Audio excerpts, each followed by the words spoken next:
We are very proud to bring you inspiring conversation with people who have made a real difference in society. આજે આપણી વચ્ચે એક એવા કર્મનિષ્ઠ વ્યક્તિ ઉપસ્થિત છે.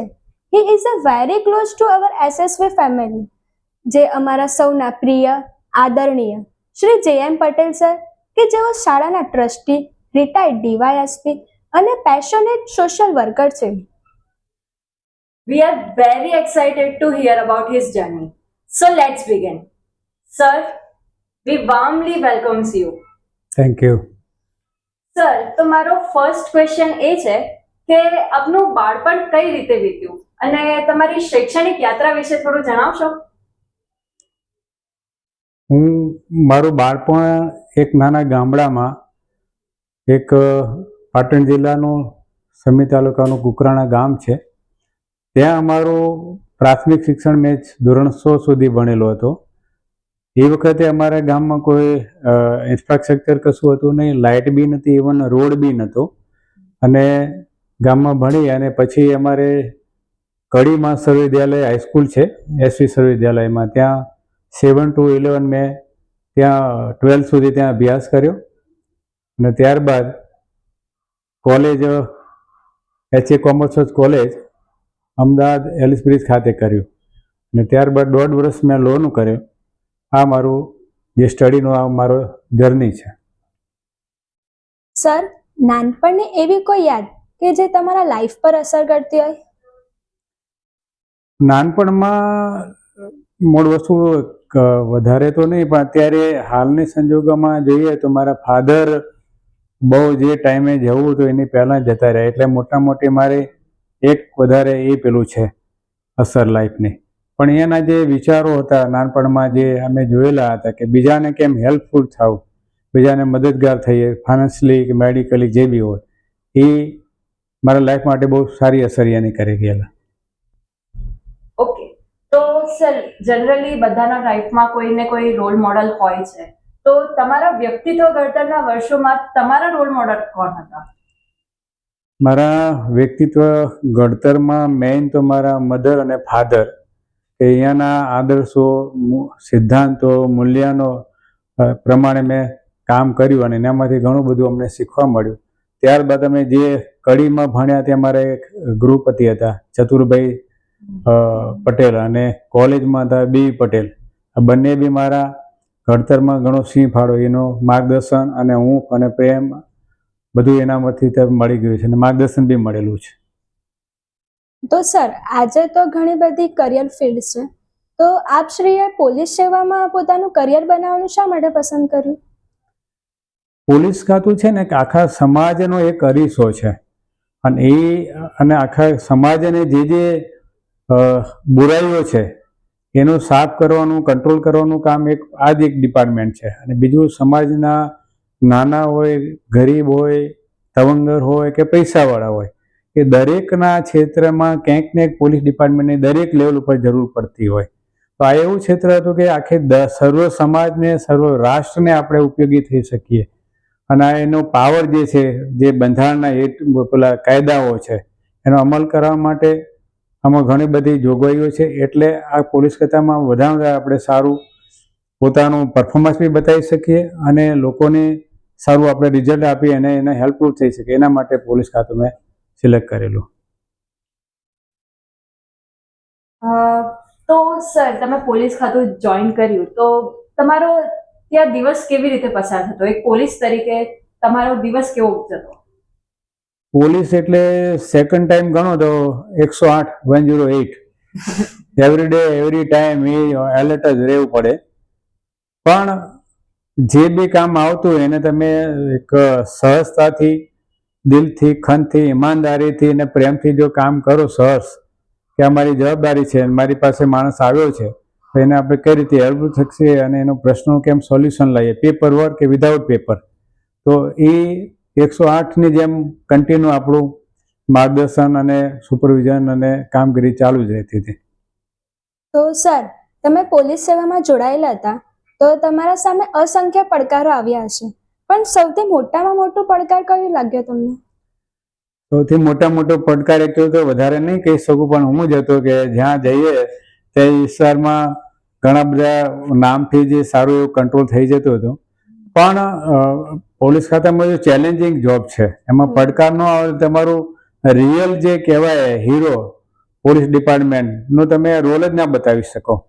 એટલે પડકારો તો સામાન્ય રીતે જનરલી એવા નાના મોટા ઇન્સિડન્ટમાં આવતા હોય, પણ એવો કોઈ મોટો પડકાર નથી આવ્યો કે જેના લીધે મારે કંઈ જીવનમાં કંઈ ઇસ્યુ બની શકે હોય.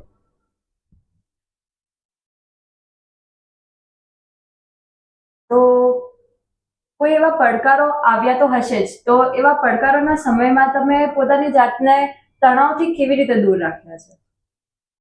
એમાં પડકાર જે બી હોય, મર્ડર હોય, ડેકોટી હોય કે કોઈ બી ઇન્સિડન્ટ સિરિયસ ગુના બન્યા હોય અથવા કોઈ મોબનો કંઈ પ્રશ્ન આવ્યો ટોળાનો ત્યાં, તો પહેલાં તો આપણી જાતને પહેલાં કંટ્રોલ કરવી પડે અને પછી આપણે એને એક સ્ટ્રેટેજી બનાવવી પડે કે ભાઈ આમાં કઈ રીતે આપણે એને કામ કરવાનું છે. એટલે કોઈને ખોટું હેરેસમેન્ટ બી ના થાય અને સારી રીતે ડિટેક્શન થાય, કાયદાની મર્યાદામાં આપણે રહી કામ કરી અને આપણે જે ગુનેગારને સજા કરાવીએ એ પ્રમાણેનું આખું કામ કરવાનું હોય છે. સર, એવો કોઈ પળ કે જ્યારે તમને યુનિફોર્મ પહેરવાનો ગર્વ અનુભવ થયો હોય? આમ તો યુનિફોર્મ એ નહીં, તો અમારા ડિપાર્ટમેન્ટને જોડાયેલો છે અને યુનિફોર્મ વગરની જે કોઈ વેલ્યુ જ નથી. અને વર્ધીનો જે ગર્વ છે, પાવર છે, એ કોઈ બી ડિપાર્ટમેન્ટની પાસે છે નહીં. એટલે કોન્સ્ટેબલથી આઈપીએસ અધિકારી સુધીનો આજે વર્ધીનો જે છે, પણ વર્ધીનો પાવર જ્યાં બતાવવો જોઈએ અહીંયા ખરેખર બતાવીએ રિયલમાં તો બરાબર છે. સામાન્ય માણસો હોય, ગરીબ હોય, તો એવા કોઈ કચડાયેલા હોય અને એની જોડે તમે ખોટો પાવર બતાવીને એને હેરેસમેન્ટ કરો કે બીજી રીતે ડિમાન્ડ કરો તો એ પાવરનો મિસયુઝ થાય છે.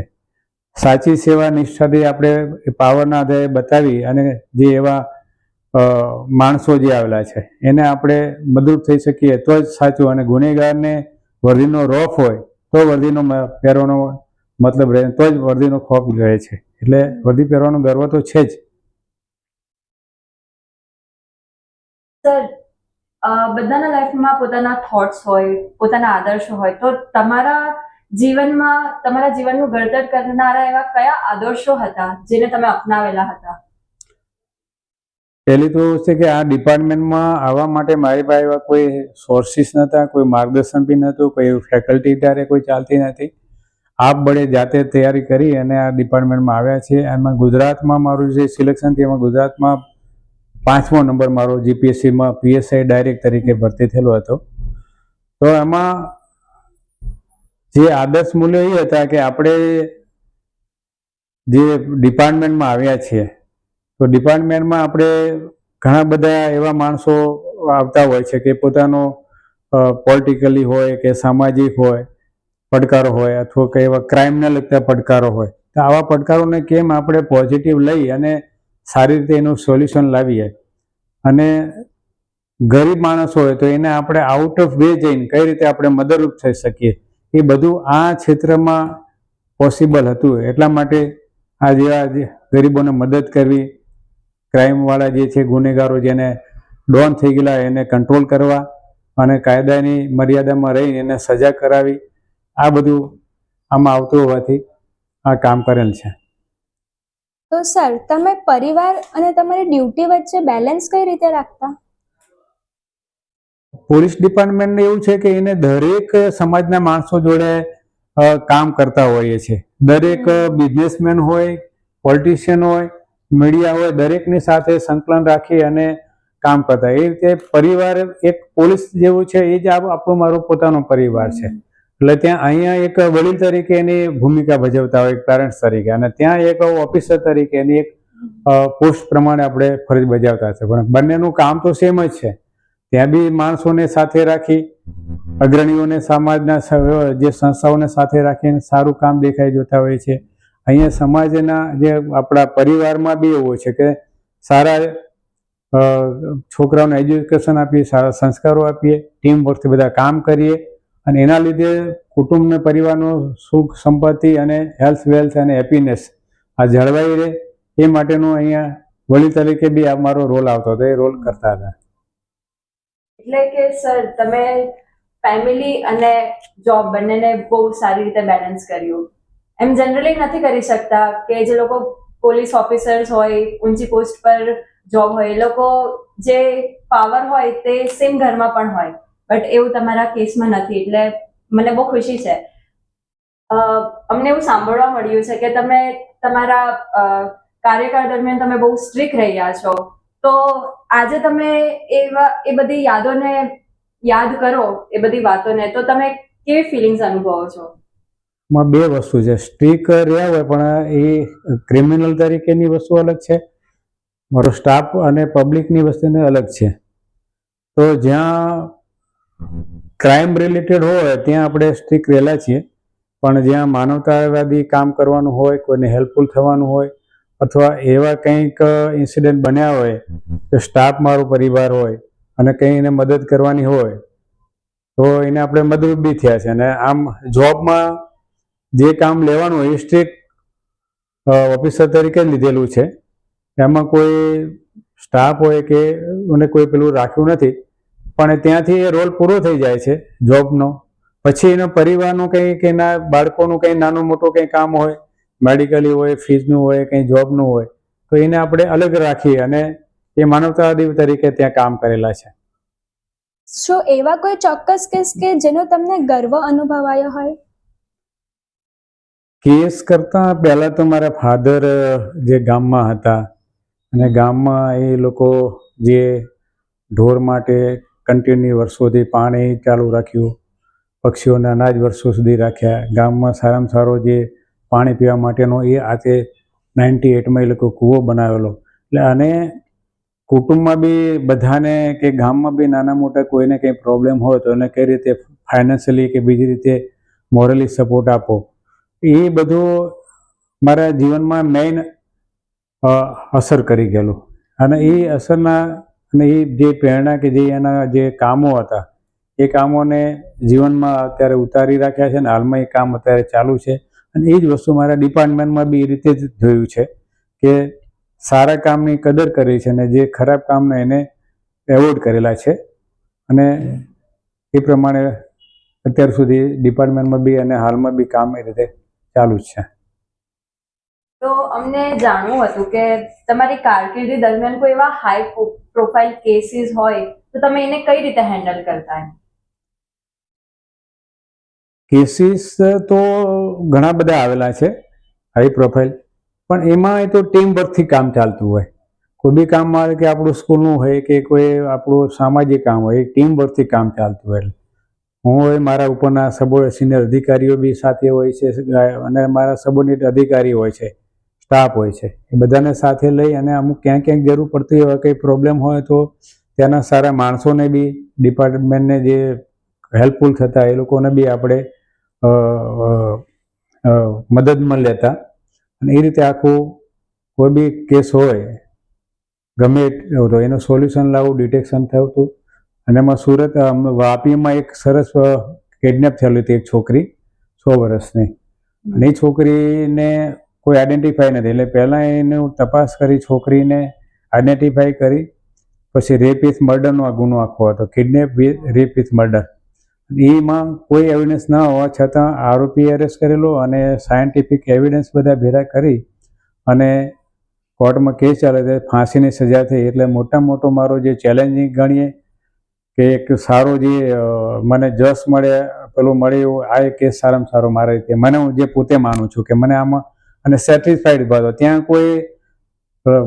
કોઈ નેતાય નહોતા કે કોઈ મોટા માણસ બી નહોતા, પણ એક ગરીબ દીકરી ફૂટપાથ રહેનારીને મેં ન્યાય આપ્યો એટલે એના માટે બહુ સંતોષ હતો અને ગર્વ બી હતો. સર, તમારા કરિયરનો એવો કોઈ દિવસ કે જે તમને ફરી જીવવાનો અવસર મળે તો તમે કયા દિવસને ફરી જીવશો? પહેલો તો યાદ દિવસ જોઉં છું કે જે દિવસે પોલીસ ખાતામાં આવ્યો હતો એ દિવસે યાદ કરું. ફરી હજુ મને વર્ધી મળે ત્યાં સુધી જો સરકાર આપતી હોય તો હું દેશ સેવા માટે, સમાજ સેવા માટે રેડી છું, વર્ધી પહેરવા માટે. આજ મારો આ દિવસ છે કે ફરી મને વર્ધી મળે તો મારામાં જે અત્યારે જે છે એમાંથી વધારે સારું હું કામ કરી શકું. તો મને એવું જાણવું હતું કે તમારા મત અનુસાર કે સફળ બનવા માટે વ્યક્તિએ કયા ગુણો અપનાવવા જોઈએ? પહેલું તો તમારું સફળ થવા માટેનું એક તો કમિટમેન્ટ, પછી તમારું જે કહેવાય ને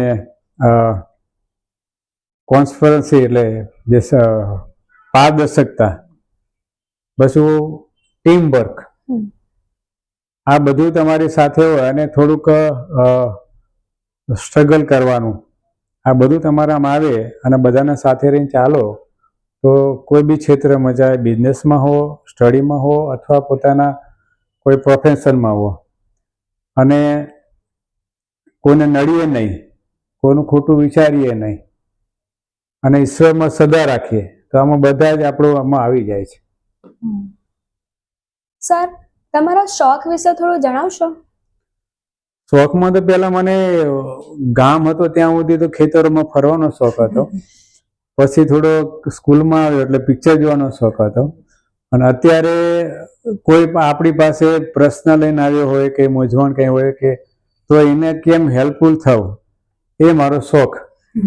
હું ઈચ્છું છું કે ભાઈ મારી પાસે રિટાયર થયા પછી બી કોઈ મિત્ર સર્કલમાં કે સ્ટાફમાંથી મારી પાસે કોઈ આવતા હોય કોઈ ગાઈડન્સ લેવા કે હેલ્પ માટે, તો એ વધારે મારો એ કહેવાય ને શોખ અને ખુશીનો એક હું એને માનું છું કે ઈશ્વરે છે કે મારા માટે કંઈક સારું નિર્માણ કર્યું હશે તો એના માટે કંઈક સારું મારા હશે કામ થવાનું હશે એટલે મારી પાસે આવ્યો હશે, અને એના માટે પૂરા પ્રયત્ન કરીએ છીએ. અમે ઘણાના કામ સક્સેસ બી જાય, કોઈના અનસક્સેસ બી જાય, પણ આપણે જ્યાંથી આપણી પાસે કુદરતે આપ્યું છે એને આપણે શેર કરીએ તો એ વધારે કોઈને ઉપયોગી થાય તો આપણે આત્મસંતોષ બી થાય અને સામેવાળાને આપણને પ્રેમ, સ્નેહ, આશીર્વાદ બી મળે. સર, મારો પણ ગોલ આગળ યુપીએસસી જીપીએસસી નો છે, તો મારે જાણવું હતું કે એ ટાઈમે જીપીએસસી તમે ક્રેક કરી તો એનો પ્રોસિજર શું હતી અને એ સમયે તમે કેવી પ્રિપરેશન સાથે જીપીએસસી આપી હતી? આમાં એઝ એ પોલીસ સબ ઇન્સ્પેક્ટરની ડાયરેક્ટ જે ભરતી હતી રિક્રુટમેન્ટ ત્યારે જીપીએસસી મારફતે થતી હતી. હાલમાં અત્યારે એનું પોલીસ ભરતી બોર્ડ છે અત્યારે હાલના સંજોગોમાં, ત્યારે અમારે પહેલાં રિટર્ન ટેસ્ટ આવતો હતો, ગુજરાતી, જનરલ નોલેજ અને ઇંગ્લિશનું પેપર આવતો હતો, અને ત્યારબાદ જે રિટર્નમાં અમુક પર્સન્ટેજ પછીના જે લેવાના એનાથી વધારે એ પ્રમાણે લોકો ઓરલમાં એટલે પ્રેક્ટિકલ માટે બોલાવતા. અત્યારે રનિંગની ખાલી છે, અત્યારની હાલમાં જે પ્રિપેરેશનમાં ખાલી રનિંગ આવે છે, અને એ વખતે અમારે 5 આઈટમ આવતી હતી: 100 મીટર દોડ, 400 મીટર દોડ, લોંગ જમ્પ, હાઈ જમ્પ અને ગોળા ફેંક, એવી 5 આઈટમો અમારે એ વખતે હતી. અને એ પાસ કર્યા પછી ઓરલ ટેસ્ટ આવતો હતો. એ ઓરલમાં બી પેનલમાં બધાના જે અલગ અલગ સબ્જેક્ટ વાઇઝ હોય, ડિપાર્ટમેન્ટ વાઇઝના ઓફિસર બેસે, પછી જે જીપીએસસીના મેમ્બર હોય બેસે, જેના ચેરમેન બેસે, એ પ્રમાણે આખી પ્રોસિજર થાય પછી ફાઇનલ રિઝલ્ટ ત્યારે બનતું હતું. અને એમાં પ્રિપેરેશનમાં ત્યારે કોઈ એવા કોચિંગ બી નહોતા કે એવા કોઈ ગાઈડન્સ બી નહોતા કોઈ મળે એવા હતા, પણ ઘણા બધા અમારી સાથેના જે હતા તો પોતે ટ્યુશન ક્યાંક પોતાની રીતે રહેલા હતા. મેં કોઈ ટ્યુશન બી લીધું નથી, મારી જાતે પ્રિપેરેશન હોસ્ટેલમાં કરી અને આ એક્ઝામ મેં આપેલી હતી. તો સર, સફળતાનો અર્થ અત્યારે તમારા માટે શું છે અને બાળપણમાં શું હતો? સફળતાનો અર્થ તો બાળપણમાં તો ઠીક છે કે આપણે એક અલગ વસ્તુ હતી કે ત્યારે એટલું સમજતા નતા, પણ આપણે એમ લાગે કે સ્ટડી કરીએ તો આગળ કંઈક ચાલે, એ પ્રમાણે પેરેન્ટ્સ આપણને હેલ્પ કરતા હતા, હોસ્ટેલમાં મૂકતા હતા. પણ સફળતા સાચી ક્યારે કહેવાય કે તમારી જે લાઈફ છે, તમારો હોદ્દો છે, તમારો જે વ્યવસાય છે, એને તમે બીજાના માટે કંઈ સારા કામમાં ઉપયોગ કરો, એને હેલ્પફુલ થાવ, એને મદદરૂપ થાવ, ચાહે એમાં આર્થિક દ્રષ્ટિએ હોય, માર્ગદર્શનની દ્રષ્ટિએ હોય કે જ્ઞાનની દ્રષ્ટિએ જે બી હોય, તો એ પોતાની સફળતા. હું હજુ મારી પોતાની જાતની એટલું સફળ થયું માનતો નથી, હજુ મારામાં કંઈ ઘટે છે, એટલે હું તમારા બધાની જોડે સારા જે મિત્રો હોય એની જોડે જઈ સંસ્થાના અગ્રણી જોડે બેસીએ, ચર્ચા વિચાર કરીને સફળતા મેળવવાનો પ્રયત્ન. હજુ સફળતા આમાં જેટલું નવું શીખીએ એ જ આપણી મોટી સફળતા. સર, હાલમાં આપ ઘણા પ્રતિષ્ઠિત વ્યક્તિ છો સમાજમાં, એક ઉમદા વ્યક્તિ તરીકે તમારી પ્રતિષ્ઠા છે, તો અત્યારે તમારી જીવન જીવવાની અને વિચારવાની રીત શું છે? એમ પ્રતિષ્ઠિત માનતો નથી, એક સામાન્ય સમાજનો એક સેવક તરીકે મારી જાતને માનું છું, અને આપણે સેવક તરીકે હંમેશા રહેશું તો આપણું ગ્રોથ સારો રહેશે.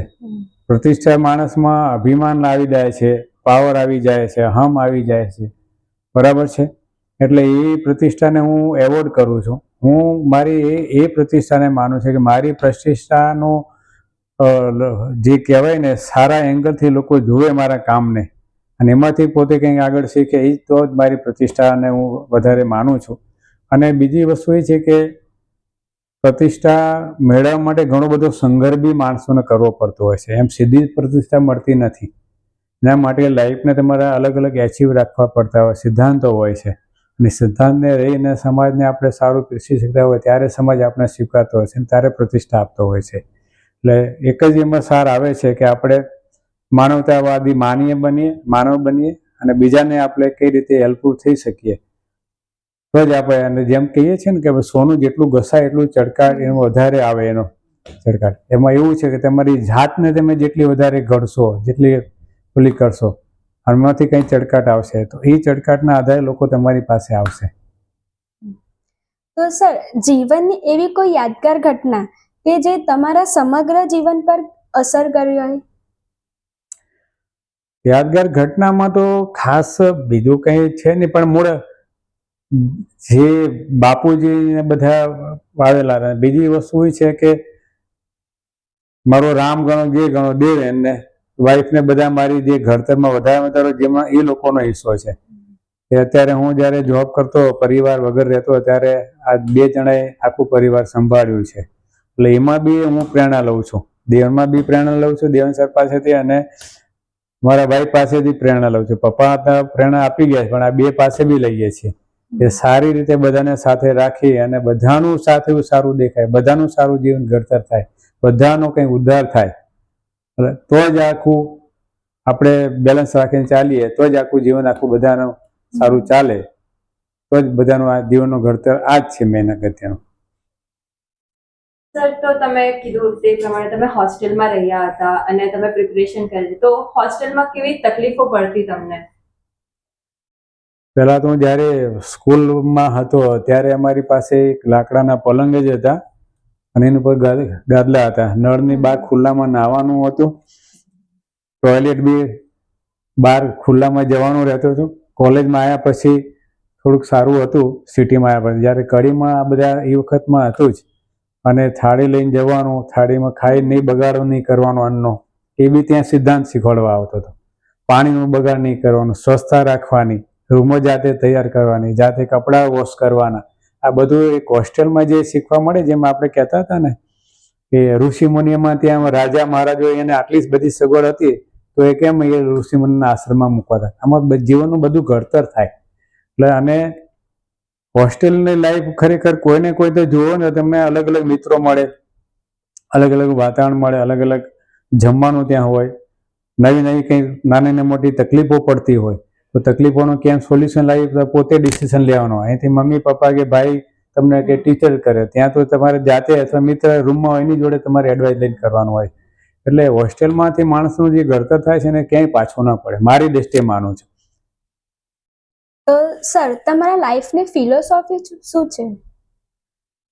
ફિલોસોફી બસ હેલ્થ, હેપીનેસ અને બીજાને સુખી કરો, બધાને સાથે લઈને ચાલો, એ જ આપણું ફિલોસોફી. કોઈને નડવો નહીં. તો તમે ટીમ વર્ક કરતા હતા, તમે લીડરશિપના પણ ગુણો તમારામાં છે એટલા, તો તમે પોતાની ટીમ જ્યારે કોઈ એવા કેસીસ આવ્યા હોય અને ડિમોટિવેટ થઈ ગયા હોય તો તમે એમને મોટિવેટ રાખવા માટે શું કરતા? પહેલાં તો તમારી વાત બરાબર છે કે મોટી કરવા માટે ઘણી વખત માણસોને આપણે મોરલી બી સપોર્ટ કરવો પડતો હોય છે. ઘણી વખત પોલીસ ખાતામાં તો એવું હતું કે ક્યાંક પ્રેશર બી આવતું ગવર્મેન્ટનું, હા, તો એને આપણે એને સાઈડમાં લઈને આપણે જાતે જવાબદારી લઈ લેતા હતા. એટલે એ લોકોમાં એટલી હતું કે અમારા સાહેબ છે એટલે અમારે બીજો કંઈ અમારું કંઈ પ્રોબ્લેમ ઇસ્યુ નહીં થવા દે, અને અમને 100% સપોર્ટ કરશે અને અમારું પ્રોટેક્શન બી કરશે. અને બીજી વસ્તુ છે કે મોટિવેશનમાં એ બી કે એના પરિવારના સભ્યોને, જ્યારે હું વાપી હતો ત્યારે પોલિટિશિયનમાં કોમ્પિટિશનો કરાવતો, ક્વાર્ટર જે સારા કોના છે એ સ્કૂલના મેડમો બોલાવતો અને એમાં હરીફાઈ રહે, એમાં ઇનામો અપાય, બાળકોનું સારું રિઝલ્ટ એને ઇનામો અપાવતા હતા. ઇવન મારા જે સ્ટાફ જે હતો, કોન્સ્ટેબલ હોય, હેડ કોન્સ્ટેબલ, એએસઆઈ, પીએસઆઈ જે મારી અંડરમાં હોય 100 ઉપરના સ્ટાફ, તો એમાં જેનું સારું કામ હોય, વર્ક, પેપર વર્ક કોઈનું હોય, કોઈનું ફિલ્ડ વર્ક હોય, કોઈનું ટર્નઆઉટ સારું, ટર્નઆઉટ એટલે મૂળ યુનિફોર્મ સારો હોય, ફિઝિકલી પોતે ફિટ હોય, પબ્લિક તરફથી એના સારા ઓપિનિયન મળતા હોય કામગીરી બાબતમાં, એને પબ્લિક જોડે જે કાઉન્સેલિંગ કરતા હોય, કોઈ ઇસ્યુ બનેલો હોય, એવા માણસોને શોધીને એનું એસપી સાહેબ અમારા જે જિલ્લાના હતા, સુપ્રિન્ટેન્ડન્ટ ઓફ પોલીસ, એની હસ્તે એનાનું સર્ટિફિકેટ ઇનામ અપાવતા. એના પરિવારને બી, ફેમિલીને બી આવું સારું, ઘરમાં કોઈ કોમ્પિટિશન રાખેલી હોય તો એને ઘરમાં સાફ સુથરી હોય, વ્યવસ્થિત ગોઠવેલું હોય, બાળકોનો બધું કેર લેતા, એ બાબતમાં એ લોકોનો બી આપણે એક ઇનામ ને બધું આપતા. એટલે એના કારણે એક માણસને એક ટીમ ભાવનાથી કામ બી કરતા હતા, ફેમિલી બી ના કંઈ નાના મોટા પ્રશ્ન હતા તો આપણે એને બી હેન્ડલ કરતા હતા, ચાહે મેડિકલી હોય, એજ્યુકેશન હોય કે જે બી હોય, એ તો જ માણસો કામ કરી શકે અને તો જ મોટિવેટ રહીને એ લોકો આપણને કમ્પ્લીટ આપણી સાથે રહી શકે. તો સર, અમારા જેવા વિદ્યાર્થીઓ નાની નાની વાતોમાં દેશ કે સમાજ પ્રત્યે શું કરી શકે અને એ અંગે તમે શું એડવાઇસ આપશો? જે આજકાલની યુથ જનરેશન જે કરી શકે એ તો અમારા જેવા સિનિયર લોકો બી ન કરી શકે. આજે દેશ સેવામાં જો આપણે જાણીએ તો એક તો પહેલું પર્યાવરણ આવે છે. અત્યારે પોલ્યુશન એટલું થઈ ગયું છે એટલે પર્યાવરણમાં આપણે ઘરમાં હોય કે બહાર હોય સાફ સફાઈ રાખી શકીએ છીએ તો એના લીધે રોગ ન શકે. બીજી વસ્તુ છે કે વોટર, સેવ વોટર. આજ નહીં તો કાલે આની કે ફેક્ટરી આવતી નથી પાણીની, કોઈ કે એનું પ્રોડક્શન થઈ શકે.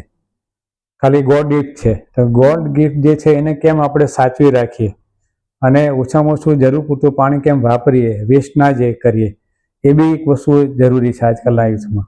ત્રીજી વસ્તુ એ કે તમે જ્યારે યુથને જ્યારે તમે જે સ્ટડી કરતા હોય તો તમારો પહેલેથી એક એચીવ હોવો જોઈએ, ગોલ હોવો જોઈએ કે મારે કયા રસ્તે જવું છે, બાઇક પર જવું છે, સ્કૂટર પર જવું છે, કે ફોર વ્હીલમાં જવું કે પેદલ જવું છે. તો તમારે ગોલ હોવો જોઈએ કે તમારે આગળના ફ્યુચરમાં તમારે શું ગોલ છે, પ્રાઇવેટ સેક્ટરમાં જવું છે, હાઉસવાઈફ તરીકે, હાઉસ બોય તરીકે રહેવું છે, બિઝનેસમેન તરીકે રહેવું છે કે ગવર્મેન્ટ જોબમાં જવું છે. તમારે ગવર્મેન્ટ જવું હોય તો ગવર્મેન્ટ જોબમાં જવું હોય તો તમારે 12th પછી તમારે એવી ફેકલ્ટી લેવી જોઈએ અને સાઈડમાં યુપીએસસી કે જીપીએસસીને તમારી સાઈડમાં 2, 4, 5 કે 10 કલાક જે ટાઈમ મળે એને પ્રિપેરેશન કરવી જોઈએ. એટલે ગવર્મેન્ટ જોબ એવી છે કે એમાં તમને ઘણા બધા સ્કોપ મળી જતા હોય છે અને આમાં 100% એ સેફ વાળી જોબ છે. એટલે તમે અને એ બાને ગવર્મેન્ટની, સમાજની, સરકારની, આપણી દેશની સેવા બી થઈ શકે છે. એટલે વધારે યુથ આમાં પોતાનું એક ગોલ નક્કી કરીને ચાલે. અને લાસ્ટ વાત એ છે કે આમાં યુથને કે જંક ફૂડ એના કરતાં જે આપણા જે સમાજને શાસ્ત્રોમાં જે જણાવ્યા છે એ ટાઈપના જે કહેવાય આપણા ફૂડ્સ, પછી યોગા બી એમાં આવી જાય અને એવા ફૂડ આપણા જે હોય છે જે આપણી બોડીને સારું પ્રોટીન કે વિટામિન જે આપી શકે, હેલ્થ સારી રહી શકે, આપણું માઇન્ડ સારું રહી શકે, બીજા કોઈ ફ્યુચરમાં ઇસ્યુ ન આવી શકે. એટલે એ બાબતમાં બી આજકાલની જનરેશનને આ બી જરૂરી છે કે પડીકા જે ખાવાની સિસ્ટમ છે, પડીકા બી ખરેખર ઓછા હોવા જોઈએ ને ઘરેથી ફ્રેશ નાસ્તો લઈ આવો. પડીકા 2 મહિના, 3 મહિના, 6 મહિનાના પહેલાંના હોય તો તમે જાતે ઘરેથી થોડો ફ્રેશ નાસ્તો પહેલાં લઈને આવો તો હેલ્થ બી સારું રહે અને તમને ટેસ્ટ બી સારો લાગે. તો સર, એટલે તમે જંક ફૂડ માટે આટલા એથિક્સ છે તમારા, તો એ પ્રમાણે તમે એ સમયમાં તમારી ડાયટ કેવી હતી? મતલબ તમે શું ખાવાનું અવોઇડ કરતા અને તમને કેવો ખોરાક એનર્જી આપતો? ગામમાં હતા ત્યાં તો મિલ્ક, બટર, ઘી અને આપણું ત્યાંની ઓર્ગેનિક સબ્જી, ત્યારે નાના હતા ત્યારે ગામમાં આપણું પોતાની પ્રોડક્ટ થયેલી જ આપણે જમતા હતા. હોસ્ટેલમાં આવ્યા પછી હોસ્ટેલ બી અમારી સારી હતી કે ત્યાં આખું મોટું ટ્રસ્ટ છે. અત્યારે એ સરદાર સર્વ વિદ્યાલય યુનિવર્સિટી બની ગાંધીનગર અને કડીમાં. ને ત્યાં પોતાની ગૌશાળા હતી, પોતાનું 200 વીઘાનું ફાર્મ હતું, ત્યાંથી બધું સબ્જી આવતી અને હેલ્ધી ફૂડ મળતું હતું. કોલેજમાં આવ્યા ત્યારે થોડું જમવાનું એવું રહેતું પણ ઓલ ઓવર બોડીને પહેલેથી એ ટાઈપનું એગ્રીકલ્ચર વર્ક, ખેતીનું કામ કરેલું છે. પ્લસ સ્પોર્ટ્સમાં હતો, એનસીસીમાં હતો, એનએસએસમાં કોલેજમાં હતો અને એના લીધે બોડી સારી જળવાઈ રહી છે. બને ત્યાં ઘડી હું અત્યારે તળેલું જે છે એ નથી ખાતો, જંક ફૂડ ખાતો નથી, મીઠાઈ ખાતો નથી. હા, ઘરે બનાવેલી પોતાની હોય આપણી હોમ બેડ તો બધું ખાઈએ, પણ બહારની વસ્તુ આ બધી ખાતો નથી. ને આજકાલ બધું જે છે પનીર ગણીએ, ઓઇલ ગણીએ કે જે બી ગણીએ એ બધું સ્પાઇસી છે અને મિક્સ ભેળસેળવાળું છે. એટલે ઓલ અત્યારની જે જનરેશન છે એને આમાંથી ખરે બહાર નીકળી અને રિયલ આપણા જે પહેલાં જે ખોરાક હતા, આપણા મમ્મી પપ્પા જે ખાતા એનો અમલ કરવો જોઈએ, તો હેલ્થ સારી રહે અને હેપીનેસ બી સારું રહે. તો સર, હાલમાં તમે તમારો સમય કેવી રીતે એક્ટિવેટ કરીને વ્યતીત કરી રહ્યા છો? સમય તો અત્યારે મારે જે ડિપાર્ટમેન્ટમાં હતો એનાથી વધારે ઘણો ઓછો પડે છે. કે સવારે મારું મોર્નિંગ હોય છે વોક, પછી જ્યુસ પીએ, ઘરે નાળિયેર પાણી પીએ, પછી થોડુંક યોગા કરીએ, નાહી ધોઈને પાછા 10:30-11 વાગે જે ટાઈમ શેડ્યુલ બનાવ્યું છે એ ટાઈમમાં જમી લેવાનું. જમ્યા પછી નીકળી જાઓ. એટલે એક ઉત્તરાયણમાં સંસ્થા ચાલે છે સમાજના ગરીબ છોકરા છોકરીઓને ગવર્મેન્ટ જોબ માટેની તૈયારી માટેની, અને ઇવન અંડર ગ્રેજ્યુએશન જે છોકરાઓ છે એ લોકોનો બી પ્રિપેરેશનનું ત્યાં કોચિંગ ચાલે છે. ત્યારબાદ ઓફિસ કે અથવા કોઈ નાના મોટા કોઈ બી મિત્ર સર્કલના કંઈ કામ હોય, અગ્રણીના કોઈના, તો પોલિટિશિયનના કોઈ કામ હોય, કોઈના કોર્ટના હોય કે ત્યાં ગાઈડ કરીએ, ત્યાં જરૂર લાગે ત્યાં જઈએ. એ ટાઈમમાં સાંજ પડી જાય છે ને સાંજે જઈને બે બાળકો છે એની પાસે થોડો ટાઈમ કાઢીએ એટલે રિલેક્સ થઈ જઈએ છીએ. આ મારી ડેલી જીવન ચર્ચા.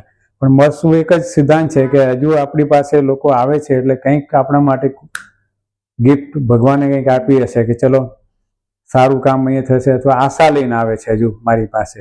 અને આશા કેમ પૂર્ણ કરવી, કેમ આપણે મદદરૂપ થવું કે ગાઈડન્સ આપવું, એ આપણે કુદરતને માનીએ છીએ કે આપણી પાસે કંઈ આવતા હશે તો કંઈ અપેક્ષા આપતા હશે. એટલે એ સિદ્ધાંત ચાલે ને મને એમાં દિવસ પૂરો થઈ જાય. મને બી આમાં આનંદ બી રહે છે, હેપીનેસ બી રહે છે. તમે જણાવ્યું તે પ્રમાણે કે યુપીએસસી જીપીએસસી જે લોકો સિવિલ સર્વિસીસ માટે પ્રેક્ટિસ કરે છે, જે લોકો પ્રિપેરેશન કરે છે, હું ખુદ પ્રેક્ટિસ કરું છું પ્રિપેરેશન માટે, મારો પણ એ જ ગોલ છે. તો એના માટે સ્પોર્ટ્સમાં આગળ હોવું જરૂરી છે? કોઈ એમાં રિક્વાયરમેન્ટ જરી નથી હોતી, સિવાય તમારું પોલીસ ડિપાર્ટમેન્ટમાં જવું હોય, as a police sub inspector તરીકે ડાયરેક્ટ રિક્રુટમેન્ટ થાય છે, એમાં સ્પોર્ટ્સની જરૂર પડે. બાકી સ્પોર્ટ્સ તમારું એક એ વસ્તુ એવી છે કે તમારું ફિઝિકલી તમે ફિટ રહી શકો. તમારું એક્સરસાઇઝ છે, સ્પોર્ટ્સ છે કે યોગા છે, એ તમારું ફિઝિકલી અને મેન્ટલી તમને ફ્રેશ રાખે. એટલે એ હેલ્થ રિલેટેડ તમે સ્પોર્ટ્સ જરૂરી છે. આજકાલના જે તમારા ફૂડ છે, જે પોલ્યુશન છે, આ બધાને માટેની એક સ્પોર્ટ્સ જ તમને થોડું તમારું વ્યવસ્થિત બોડી મેન્ટેન થઈ શકે અને તમે ફ્રેશ બી રહી શકો. એટલે સ્પોર્ટ્સમાં થોડું ઘણું એક્ટિવિટી કરવી જરૂરી છે. તો સર, તમે કયા સ્પોર્ટ્સમાં આગળ વધેલા, એટલે તમારું ફેવરેટ સ્પોર્ટ્સ ગેમ? મારું મેઇન સ્પોર્ટ્સ હતી ખોખો, જે આપણે ઇન્ડિયન જે કહેવાય ને દેશી ગેમ. અત્યારે ક્રિકેટમાં લોકો વધારે પડ્યા, પણ ખોખો છે, કબડ્ડી છે, ગીલી દંડા છે, આ બધી ઓરિજિનલ આપણી ગેમ હતી, ઇન્ડિયન ગેમ. આ બધી ઓલિમ્પિક્સમાં આવે છે, પણ એમાંથી ઘણું બધું તમારે 10 મિનિટ બી તમે ખોખો રમો તો ઘણું બધું તમારી એનર્જી એમાંથી પેલી કેલેરી બી કપાય ને એનર્જી બી મળે એમાં. તો સર, અમે તમારા વિશે આટલું બધું જાણ્યું, અને જો ઇન ફ્યુચર તમારા પર મૂવી બને તો તમે મૂવીને શું ટાઇટલ આપશો અને કેમ? મૂવીને એક જ, આમ તો મારી દ્રષ્ટિએ મારો પોતાનો પ્રશ્ન, હું આમ નથી કહેતો, સ્ટ્રગલ ઓફ લાઈફ હું એ નામ આપું.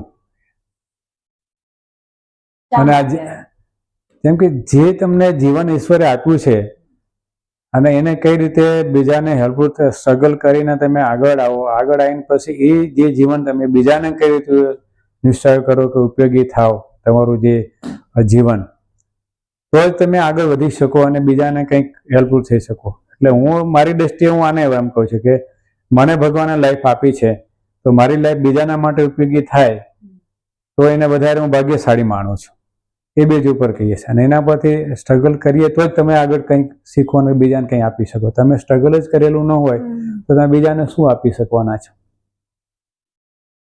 તો આ તમારી લાઈફમાં તમે ઘણી વખત ડિમોટિવેટ થયા હશો, તો તમે બીજાને તો મોટિવેટ રાખતા, પણ પોતે કઈ રીતે મોટિવેટ રહેતા?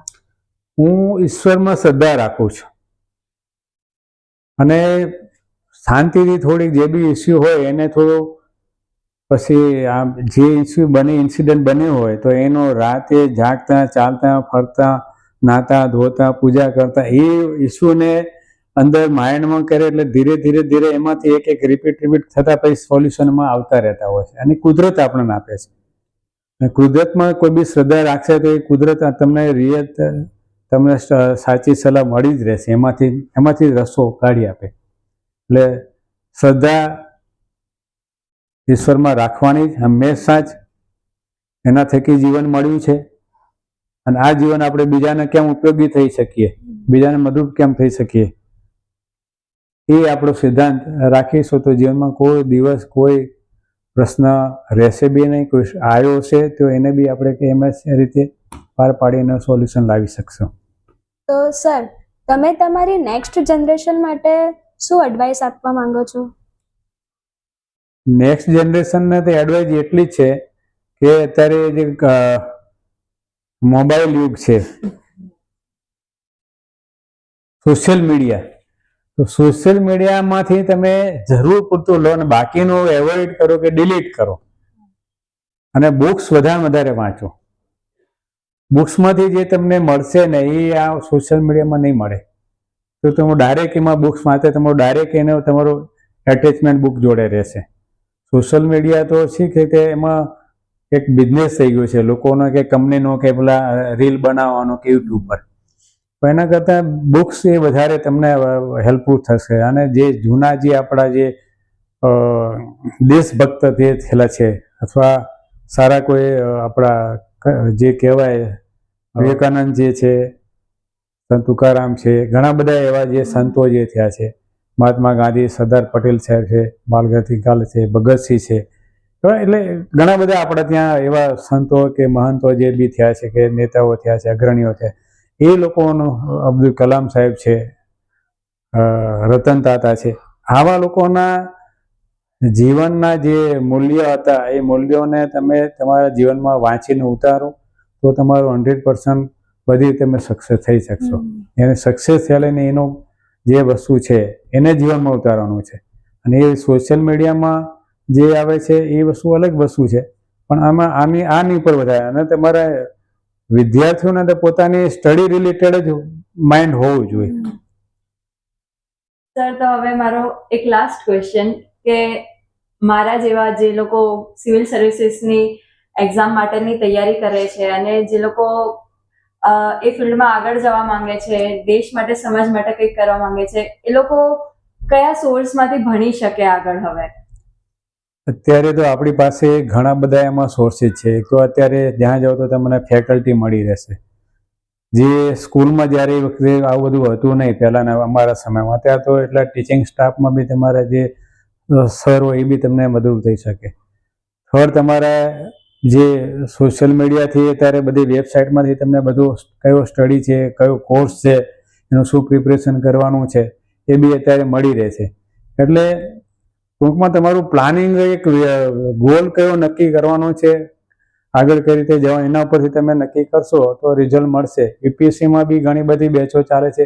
અમુક આપણા યુપીએસસીના જે આઈએસ ઓફિસરો અત્યારે બનેલા છે એની જોડે બી એનો પરિચય કરો, એની જોડે તમે જાઓ તો બી તમને ગાઈડ કરશે.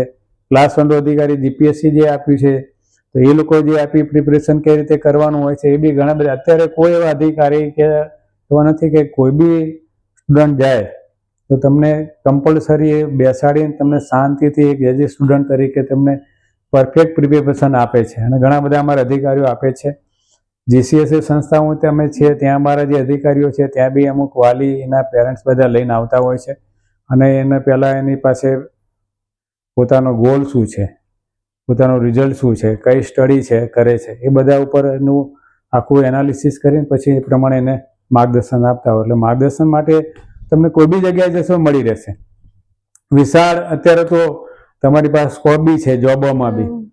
સ્ટડીમાં તો છે જ, પણ જોબમાં બી વિશાળ સ્કોપ છે. પણ એમાંથી કઈ સ્કોપમાં આપણે જવું છે એ આપણે ડિસાઈડ કરવાનું છે કે આપણે એમાં કઈ રીતે બેસી શકશું કે આમાં ન્યાય આપી શકશું, સક્સેસ થઈ શકશું, એ જોવાનું આપણું કામ છે. સર, અમે ખૂબ ગર્વ અનુભવીએ છીએ કે તમારા જેવા સફળ વ્યક્તિ અમારા સમાજમાં અમારી વચ્ચે છે, તો અમને ખૂબ ઇન્સ્પિરેશન મળી છે તમારામાંથી. Thank you so much sir. Welcome બેટા.